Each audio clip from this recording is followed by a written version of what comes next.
listening to the Sheena Metal Experience with your host, Sheena Metal, on LA Talk Radio. It's the Sheena Metal Experience right here on LA Talk Radio. For more info on the show, latalkradio.com, SheenaMetalExperience.com. Don't forget to email me and let me know what you think of the show. My guests all this hour, 2 are making their debut, and 1 is returning. My returning guest, of course, is part of the founder of Life Group LA, and it's time for the 3rd annual Drag Queen World Series. We talked about this last year for the first time when I met her. Please welcome back Sunnie Rose is here, and also 2 very special guests from the West Hollywood Cheerleaders. Patty Cakes is here, and from the Sisters of Perpetual Indulgence, Sister Barble-Q is here. And obviously it's your 2 teams battling it out, right, girls? Oh, yes. Well, only one team's going to battle. They're going to lose. We're going to win. Yeah, okay, sure. We'll kick you back to the 50s. Like the age you guys were born. How long, Sunnie, do you have to deal with this heated competition? How long does this go on for? It actually will go on the rest of the year. Is it a miracle that we got them both in the same room together? It really is, but it isn't. We just do put a lot of things together. We They just do put a lot a little of things wall together. up. So for the 2 that have happened before, this might be a sore subject, but who won? We let them win the first year, and then we won the second year. Sure. Okay, Yeah. so it's tied. So it's pretty close. It is. So tell my listeners that might not have heard you last year here, Sunnie, a little bit about Life Group LA and about the Drag Queen World Series and what actually happens when you go to it. Well, the Life Group LA is a small grassroots organization, and we're a coalition of people who are dedicated to the education and emotional support of people who are either infected or affected by HIV and AIDS. Wonderful. And we produce weekend seminars.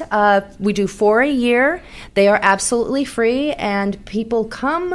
They become supported, educated, so that they can make those informed choices for their health care and their general well-being. It's wonderful. Yeah, and how long have you been? How long have you had Life Group LA? This is our 9th year. It's wonderful. Yes, I It's can't so believe wonderful. time has flown. And It's you're one been of those crazy. wonderful people who is out there fighting the fight, as we all should be, and fighting back the rumors that there is no more HIV, that people don't contract it anymore, that AIDS is a thing from the 80s, that, that thing, we don't worry about that anymore, because it is still a very real thing, and people are becoming HIV positive every day somewhere. That's absolutely right. And more and more. I mean, really, it's one of those illnesses that, we brought the numbers down for a while through awareness and people being careful. And now the numbers are going back up because people are not being careful. And awareness is the key. Absolutely. I think that there was a wave of people who were seeing people that were positive living normally. And Which is wonderful. Which is absolutely wonderful. I mean, those of us that lost so many friends in the Exactly. 80s and 90s, it's all we ever could have hoped for, was that there would be a day that every one of your friends that contracted HIV was not going to pass quickly. That's very true. And what's happened is that people see it as a chronic illness that can be managed with medication. Right. But that's just the physical. There's so much more than that, and sometimes it's even greater than that, and that's the emotional. Right. And that's where they kind of drop the ball in really thinking about it. It's like, what would it be like to live a life being HIV positive? You take your medication in the morning and you're fine, but what happens when you meet somebody and you have to share it with them? Right. Or, all the measures that you want to take into consideration to not spread the disease to somebody you may have fallen in love with and wanted to be with for a long time. Right. Yeah. Right. Yeah. Or what about your family, and how do you deal with it with them, but how do they deal with it with the people that they know? Exactly. Because, it's different to live up close with somebody. And we're a strange society, right? Especially in our country. Look at the rise of diabetes, and we just feel like, I'll just take some medicine for that, and then it's done. That's sort of our whole theory, right? We don't think about the fact that the idea is to not contract something, and if you do, then to manage it well, not just, there's some pill that will save me no matter what's happening. It's true. And I think that's an American medical ideology, the idea that the magic pill will save everything, so why worry about anything? That's true. That's true. Well, there are You're other wonderful. great advances out there. There is that the medication that's come out that they're still doing a study on that is designed to help protect people from contracting the disease. It's fantastic. And so we are making huge, We're getting there, people. strides. Yeah. And you are helping a lot with the way that you're actually helping one-on-one people that are living with the illness or that have loved ones that are, and helping them to live a happier life and a more manageable life. And I think that's, and bringing people together. And that's just magic. You're a magic person. I appreciate it so much, but I have to tell you, I don't do it myself. I have an amazing volunteer team. I have amazing advisors, and I have amazing friends and other organizations that help us raise the funds that we need to be able to continue to do this work. Yeah. And that's why it's wonderful. It's wonderful. We do the Drag Queen World Series, and that's why the sisters and the cheerleaders jump on board, because they believe strongly in the program also. Well, and Sister Barbe-Q, let's start with you. I was just telling my last guest, we were chit-chatting a bit about how you guys were going to be here, about how, really through the beginnings of the fight against HIV and AIDS, the sisters have always been a major support in that regard. Yeah, it's one of the amazing things.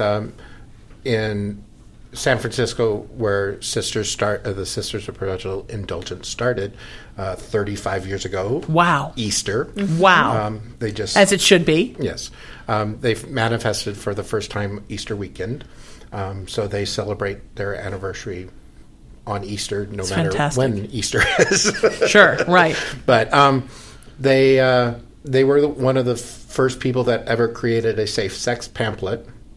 And if you look back in the history of that pamphlet, it's kind of amazing how most of those things that are said in that pamphlet are still true today. Yeah. So the people that they got on board to create that pamphlet knew what they were talking about. Which was kind of amazing. So how did you become a sister, and where are you from, and what's a little bit of your history, and how'd you wind up in this crazy town? What's a nice girl like you doing in this wacky town? I was born and raised here in the Valley. Oh, wow. Okay. So the Los Angeles House of the Sisters has started 18 years ago. When it comes to the Sisters, there are now 28, I believe, houses in the United States. And we are in 7 different countries throughout the world. So my journey as a sister is about HIV. I've been positive for 28 years now, and lost my partner 15 years ago. I'm sorry. And sat on my couch for a long time. Sure. And had a 21-year-old friend of mine come to me and say, I tested positive. And all the answers that I had were 28 years old and weren't valid. And I had been kind of depressed sitting on the couch watching TV for 10 years. So I said, maybe I need to get back into the game of things. And went to one of the bingos that the sisters were doing and said, well, it was at a bar, so I was drinking a little. Sure. Just a little. Sometimes where the sisters are, you find alcohol. Sometimes. So I was sitting there playing bingo, sister bingo, and told my friend that I guess if I win, I should become a sister. And I won. So I had to become a sister. Wow. And what's involved in becoming a sister? It takes a good year plus to actually go through the process. In the LA house, you spend three months as an aspirant, inspiring to become a nun. About 6 months as a postulant, which is what Maria was in The Sound of Music. Sure. And then another 6 to 9 months as a novice. And then after that, and you have to do things during those periods of time. And then after that, then you become a full-fledged nun. Wow. And how much of what the sisters do is based on helping the community and on charity and on showing up where they need to show up and lending a hand? It's all based on that. We do it. We're all volunteers. We do. Every house does what their community needs. Okay. Here in Los Angeles, we are basically a charity-driven house. We support other charities and make money for other charities is our biggest purpose here in LA. Get involved with some political things every so often, but a while back we tried to give out McDonald's hamburgers in front of Chick-fil-A. Good for you. Good for you. But that's still very community based. I mean, it's it's still fighting hate. Right. Yeah. The whole concept. We spread universal joy in whatever way we need, And you absolutely do. and we do it in whatever way we need to. The concept. One of the biggest concepts that I like about being a sister is if you can accept a 53-year-old bear in a dress, then you should be able to accept anybody. I think that's beautiful, and I agree. And it's interesting because although it's not and this is such a weird thing, but it's not a quote-unquote religious sect, but you do all the work that the idea of nuns are supposed to be, that kind of helping the community, which you do, which is really interesting. When anybody ever says that we're making fun of Catholic nuns, we always say, absolutely not. Yeah. We take their order because it's done so well, and just do it for our community instead. I think it's fantastic. And we've actually, people don't even know this, but there's Hindu nuns. There were Mormon nuns at one point in time. Sure. So we've taken bits and pieces of different, religious organizations and done it very spiritually. And to be very honest, I never expected this, but as a nun, it is a spiritual path. You see, that's why I didn't want to say, that's why I said religious sect, because as I started to say that you weren't really religious, I started to realize that everything that you do is for the world and for the universe, and it's extremely spiritual, and that's why I stopped myself and reworded, because I do think that there's an amazing spirituality about each one of you. It just, you feel like balls of light. And when I see you at prides or at events, and there's happiness and laughter, and you put a smile on people's faces, and I think that's a beautiful thing, and I think that's work for the world.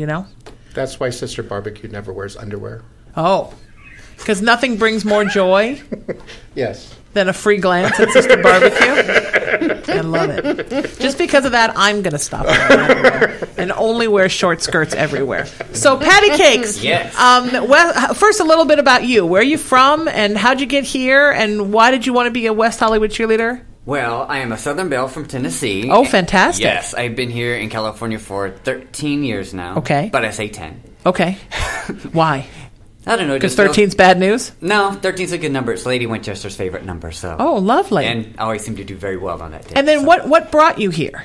Well, I wanted to be something different. I didn't want to be stuck in somewhere in the South doing the same dead-end job. Not saying that there's dead-end jobs there, but... No, there's dead-end jobs everywhere. But I get what you mean. Did you come here for the arts? Kind of. I came here to go to cooking school, so baking is my forte. And that's an art, sure. Hence patty cakes, because she loves to bake, and she's always got hot buns in her oven. Oh, nice. And she's willing to share. What? And will you be bringing your hot buns to the 3rd Annual Drag Queen World Series? Oh, yes, with the cream filling on the side. Oh, nice. Yes. And then how the cheerleaders? How did a nice girl that bakes wind up a West Hollywood cheerleader? Well, I'm also part of another organization that does called Cheer Los Angeles. I'm an actual cheerleader as well on the side. So wow, yeah. We do the same thing just like the sisters. We raise money for charity and give back as much as we possibly can.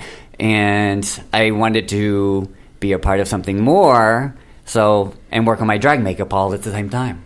Oh, that's beautiful. Oh, yes. And then, so what is sort of because we heard a lot from Barbie about the sisters, what is sort of the mission of the West Hollywood cheerleaders? We pretty much have somewhat the same mission as well. We like to raise as much money as we can to give back to AIDS, HIV, or any type of awareness, like even cancer, any life-threatening diseases, as much as possible. We also helped Sunnie do her mission statement. We just did one March 1st. We helped raise money for that, and we had 30-something people come for this, and we just try to do as much as we can. That's beautiful. That's fantastic. Yes. How long have you been a cheerleader? This will be my first year completed. Oh, wow. And I just got elected co-captain of the team. Exciting. Yes, indeed. Now, is it the same thing as the sisters? Is there a training period, or are you like No, they'll just take anybody. Oh, okay. But not necessarily. They can play softball or not. What are some of the requirements to being a West, aside from fabulousness? Well, at least have some experience in makeup. We can, if you don't, we love to teach you. Of course, we like to play makeup as well. So okay. As long as your mission statement is like come and help support as much as possible, like get out there, do volunteer work, be willing to share your time and help people. Say someone needs someone to talk to, lean a shoulder to beat, cry on, and all that stuff. We're always beautiful. there. So That's beautiful. Oh yes. Now, does it? Have you become more aware of people in the world that need help and people in the community that need help through being a West Hollywood cheerleader? Oh yes. When I first came to California, I didn't really know that there was a really big epidemic. There we go. If I can speak myself. You're doing great. Yeah. For a Tennessee girl. Yes, because we all like to talk slow. But yeah, I've learned so much, even being part of Cheer LA and the West Hollywood and meeting the girls. It's been such an eye-opener, and having friends share their stories and then actually come being approached at a club in the bathroom saying, so I had this friend that doesn't really know how to express that he's positive or even gay to people. What would I do? Where would I go? Who do I talk to? Can you give me some advice? Right. You're like a built-in role model. Correct. It's great to have someone that they can feel comfortable seeing you, that you're doing this, and then come approach you and say, oh, I need help. And do you think that growing up in the South, was it a struggle for you to tell people you were gay and to tell your family? Oh, yes. Okay, so you've been there, so you know what it's like to have a rough time, so you're a good person to help others. Correct. I've never really been bullied growing up in the South because I kind of kept to myself, but I've seen people, and they, of course, do the slang and say you faggot and that type of stuff, and been picked on. But yeah, I love doing stuff like that. Even knowing that told people that I'm gay, they've been asking, so what goes on? What do you do? This type of stuff. And sitting there and explaining the whole ordeal of having a boyfriend for the first time and all that type of stuff. And yeah, isn't it interesting how straight people that don't like gays are so fascinated with the intimate details of gay sex? Yes. That's a little interesting, I think. If you really want me to sit there for 20 minutes and give you a lecture about what two boys do, that's almost a free porn show. I was going to say, that's what porn's for. It's really, I mean, maybe go explore your sexuality on somebody else's time. It's kind of interesting saying that, so what's the top, what's the bottom, what's the versal, then they have to go explain, and then what do you do? What's the things you do during that? It's like just like a man and woman do, but just extra parts. Sometimes it's rubber parts. Right. It's just like when you have extra parts, just in case. Yeah. That's fantastic. Sunnie, is this regular conversation that happens in your life all the time? You know what? And they're being really, really polite. They're being fantastic. I get all the horny details. Yeah, I like the anymore. details. I grew up in the rock and roll world and did a lot of time on the Howard Stern station. I don't mind the details. Right? Yeah. If a neighbor's got their clothes off, I look through the window. I want to see everybody naked and hear all the details. I have no problem with that. That's the best part. It's the best part. Yes. It's part of the fun of being alive. Barbie, how about you? Have you obviously you became a sister because a friend asked you for help who had recently become positive. Since then, has your life, like Patty's, really been about helping and giving advice? And it's amazing to me when, as cheerleaders and sisters, I've heard their stories too. Because we are in our drag, non-drag or drag, it's amazing. The best way to describe it is that people will come to us and share things that they need to share, get off their chest, because we aren't real people. Oh, interesting. Okay. Our white face that we do just makes it a cartoon. I never would have thought of that. I guess that's the best way to describe it, is that, people will share things that just, we call it bar ministry. We'll go out to the bars and pass out condoms and stuff, and it's beautiful. Invariably, you'll hear somebody saying, "I just got an earload of, whatever." My biggest experience that I ever had was I was in the Leather Bar here in Silver Lake, the Eagle, and they was doing my bar ministry having fun. This gentleman walked up to me and said, "I don't like being a man." And I went, "Well, okay." And it's lovely, though. It was lovely. It was the first time he had ever thought of speaking the words of transgender to anyone. It's beautiful. And, I gave him an out so that he could hear himself say that. Wow.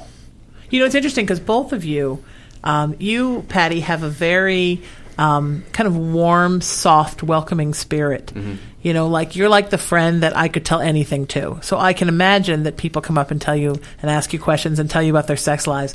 And you, Barbie, have this beautiful kind of soft, amazing, intuitive gift that you can really, I can tell you that you can really feel people that are around you. Feel when they're happy, when they're sad. And there's something about you that I think is why people pick you out and say, this is the one that I'm going to tell something that I've never told anybody before. Well, thank you. And that's bigger than anything of the three-dimensional world. I mean, what you guys have, it's like your higher human purpose is healing. And yes, it's fun to do the drag, and it's fun to do the World Series and snicker at each other, and it's fun to be in the fabulous places, and you love to bake, Patty, but you both have this thing now where you have this responsibility to humanity to be this sort of open channel of love. And I would imagine that both these things have very much changed your lives. Yes. It's amazing as sisters come through the ranks when they see that for the first time. We always ask, have you gotten it yet? And they join because of charity work, or like myself, I joined to get back into the groove of things, and people join because they just want to make money for other people and stuff like that.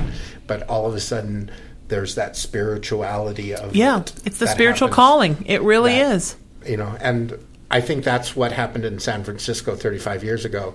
Was they dressed up like nuns just for the hell of it. Yeah. And they realized the gay community. Castro needed nuns at that point in time. Yeah. And what a beautiful thing for nuns. Probably now 50 Catholics just turned off their radio. But now we think of nuns as like, these crazed hitting children in school. And what nuns are supposed to be are all the beautiful things that you're talking about. Just like I've devoted my life to the universe so that I can then just help people for my entire life. And I don't care if I have money. I don't care if we all look the same. I don't care if it's me or her. As long as you're getting help, that's the important thing. That's beautiful. Sunnie, these are both such beautiful girls, and that you picked them out to bring to me today. I'm thrilled. Now, have you become, are you friends with Patty and Barbie in life? I feel like I am, absolutely. I would say so. Yeah. Absolutely. Because you have that same kind of warm spirit. Well, thank you. I think that it's interesting to hear each of them describe an experience that they've had in the community where somebody has felt comfortable enough to share something personal. I think that their presence in the community is that of an active listener. Mm-hmm. You look beyond the makeup or the uniform and you see the eyes. And whenever they're out in the community, they're constantly making eye contact with people. And someone who needs to share something will definitely hone in on that. Like, we made eye contact. I'm going to share something, or he's going to get it, or he might be able to help me. So they have intuitively and just in their soul part of the model of life group, and that is that they are active listeners. Yeah. They fully embody the lives of compassionate presence. Yeah. And people get it. It's like a magnet. Right. And they're healers. Every time that if that lovely guy that came up and told you that he didn't want to be a man anymore, Barbie, if you had responded differently, that might have changed the entire course of how he was going to spend the rest of his life, or now she is spending her life. Or might not even be here. Right, or might not even be here. Exactly. And Patty, every bit of of warmth you send back to Tennessee, there's somebody there who wasn't going to have the guts to be who they are, who will, because they see how well you've done and what an honest, open, and loving life you're living. Why, thank you. And these are the things that are so important in the world. And I think, a lot of people, woo-woo people talk about the veil thinning and all of that. And, they get all excited about it. But I don't think they really understand that I think what's happening is that we're having a shift in consciousness as a species. And some people are beginning to get more aware and conscious. Am I getting too woo-woo on you now? No. This is the reason why I love listening to your show. Oh. Thank you. That's maybe the nicest thing anybody's ever said to me. Thank you, my friend. We're starting to get aware, and we're becoming the kind of people that are thinking about everybody and not just about ourselves or about our own backyard or our own communities, but about everything. About, hey, I don't care who walks up to me on the street. If somebody walks up to me in the street and says, I'm having a gender crisis, I'm going to be the one there to just listen. Thank you for that. Thank you so much, sweetie. That was wonderful. I've wanted to hug you since you came in, so I'm going to afterwards. So, Sunnie, what can people expect when they come to the Drag Queen World Series? They can expect to be greeted warmly. They can expect to laugh every time they turn their head. I will agree with. Yeah. They can expect great food. They can expect camaraderie, family sort of atmosphere. It's wonderful. It really is a lot of fun. And these girls, not only can they play softball, but they also know how to put on a show. So it's not just a game. It's an adventure. We know how to entertain and keep it very lively. So, yes. Patty, how hard is it to really put on a performance while you're playing a softball game? Because that's kind of like two athletic things at one time. It all depends on your personality and how you handle it very well. So, for me, since I do cheerleading stuff and kind of a ham sometimes and love to show off my personality every now and then, it's kind of easy. It's in your character, so depends on how well you developed your character. That's how well you play. Now, what do you play on the team when you guys do softball? Well, I play all sports.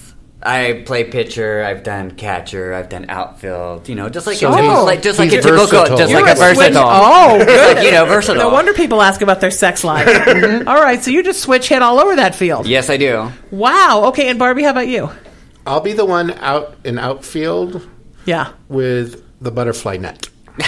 Nice. Now, will you be hoping the ball comes to you or not? No. Yes, that's the part I play. It depends on the ball, right? I play the position of please don't hit it at me. Because I would like to keep my face intact.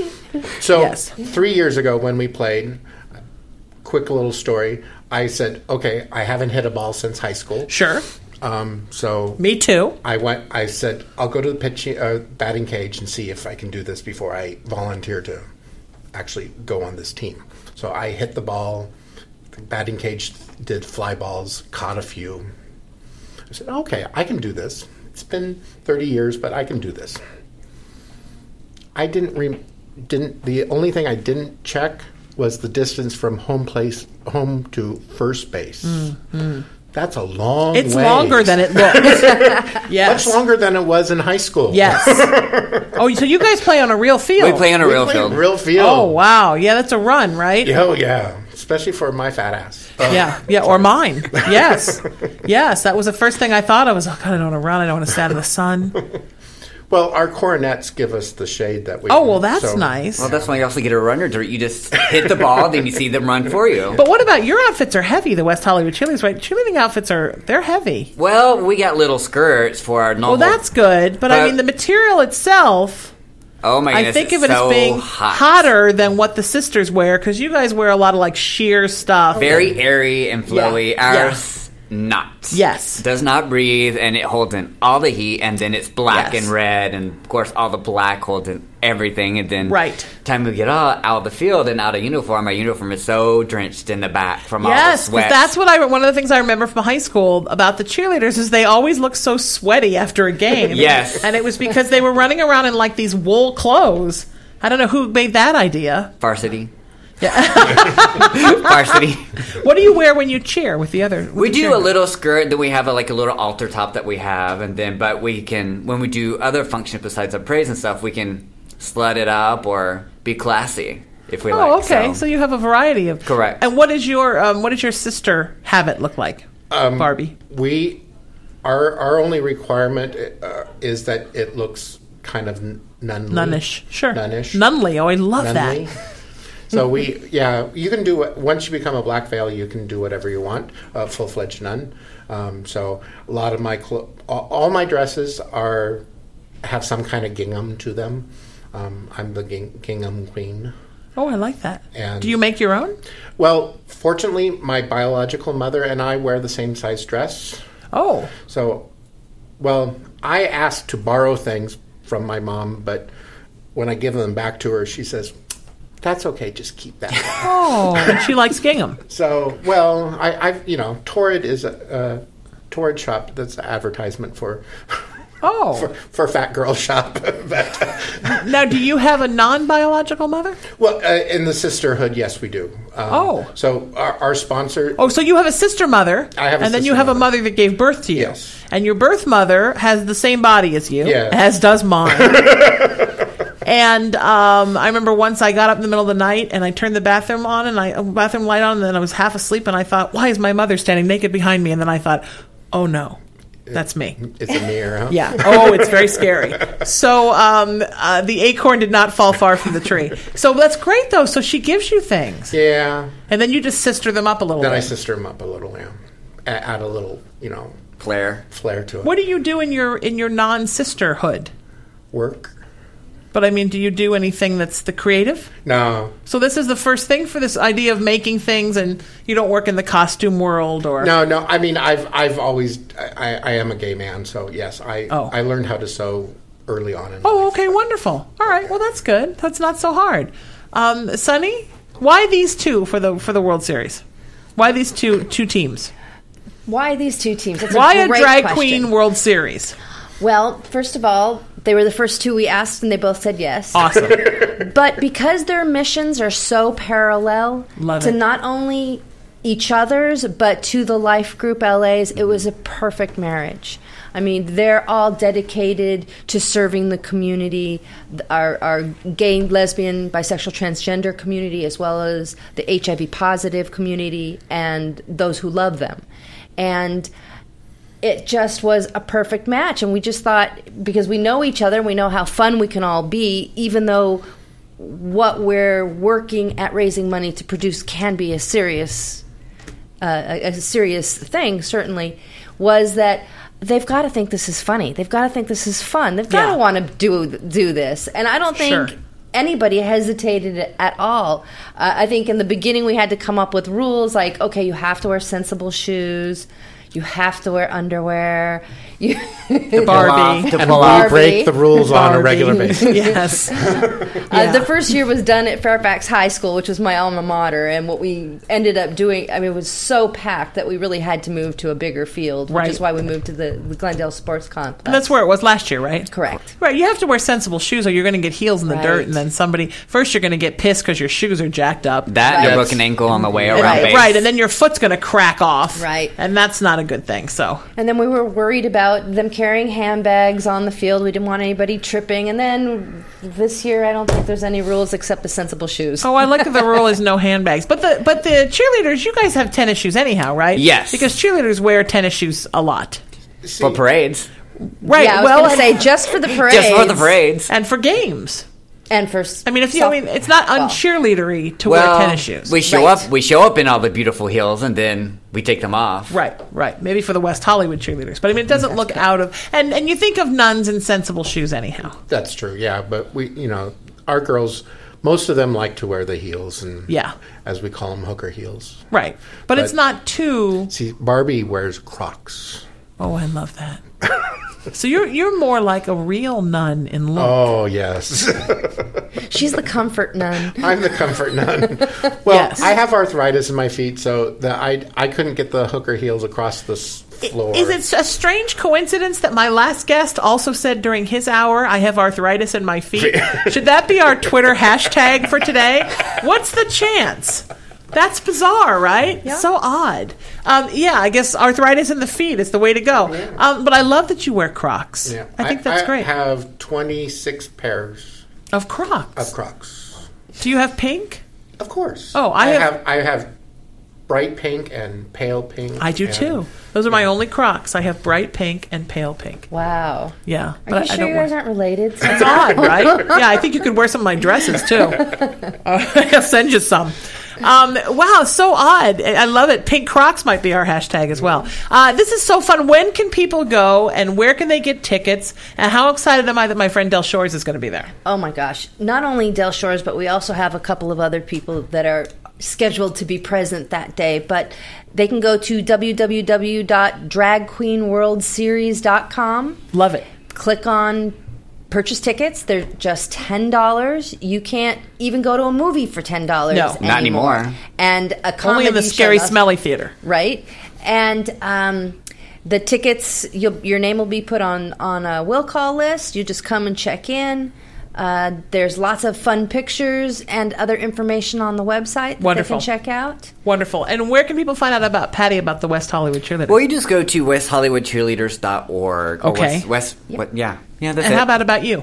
Well, about me, I don't necessarily have anything on Facebook. There's not yet. like pattycakes.com? Or? Not yet. Okay. It's in the process. thepattycakes.net? It's in the process. Okay. She's working in her oven. What She's about- working awfully hard. They do have West Hollywood Cheerleaders does have a Facebook presence. Correct. It's Oh, good. WeHoCheer. Just Correct. WeHo Cheer. Yeah. And what about the sisters? Barbie. Our website is lasisters.org Fantastic. and Drag Nuns on Facebook. Nice. And is and there a Barbie's Facebook page. So is there a Barbie page? yeah, there is a Barbie page, but Facebook won't allow you to have the first name of sister. So Barbie's page is Sister Barb, and her last name is IE-Q. Oh, I okay. had to fake it out. Why won't they let you have the first name as sister? Yeah, I don't know. It's not their business what your mama named you. Right. Or God. Very Just interesting. saying. I'm just saying. Interesting. And if you missed any of those links, SheenaMetalExperience.com, LATalkRadio.com. Send me an email and I will pass everyone's links over to you. It's the Sheena Metal Experience on LA Talk Radio. Will you all come back and see me again? Would Oh, love it. yes. Of course. I would love that. You know what we do here, people. Right here on LA Talk Radio. Every Monday through Friday, 5 to 7 p.m. Pacific time, we rip the veil off the human sideshow and expose the creatures I like to call big old Homo sapiens at their most bizarre and every day always at their absolutely most beautiful. And it's true, it may be my show, and that may be why they call it the Sheena Metal Experience, although there's absolutely no proof of that. Doesn't mean it's not always and forever your experience right here at LA Talk Radio. I'm Sheena Metal, and I hope you have a great weekend, and I'll see y'all on Monday. You found the #1 internet site for irreverent, cool, and entertaining talk programming. It's LA Talk Radio. We say what we want.